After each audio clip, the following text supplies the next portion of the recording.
இப்போ வந்து நாம் யூஸ் பண்ணுற ஐஃபோன் 13 வந்து நம்ம உடைக்க போகிறோம். பேட்ரி லெவல் வந்து பார்த்திங்கன்னா 85 ஆயிடுச்சு. 85க்கு ஒன்றும் வந்து கம்மியாகிடும். அப்படி நிறையா வந்து ப்ராப்ளம் வருது. அதனால் வந்து ஃபோன் வந்து சர்வீஸ் சென்டரில் வந்து நம்ம கொடுக்க போகிறோம். நம்ம சர்வீஸ் சென்டரில் கொடுத்தாலும் வந்து பேட்ரி ரேட் வந்து அதிகமாக சொல்கிறாங்க.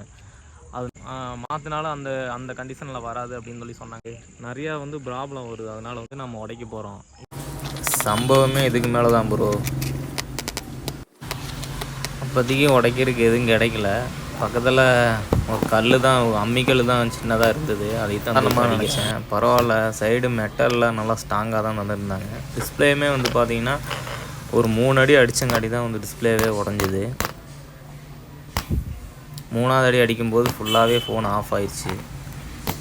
அதுக்கப்புறம் வந்து ஃபோன் வந்து ஆன் ஆகவே இல்லை. பின்னாடி அப்புறம் பேக் டோரில் அடித்து சேதம் பண்ணங்காட்டி ஒரு துருவிங்க ரியாக்ஷனே இல்லை. அவ்வளோதான், டெத் ஆயிடுச்சு ஃபோனு.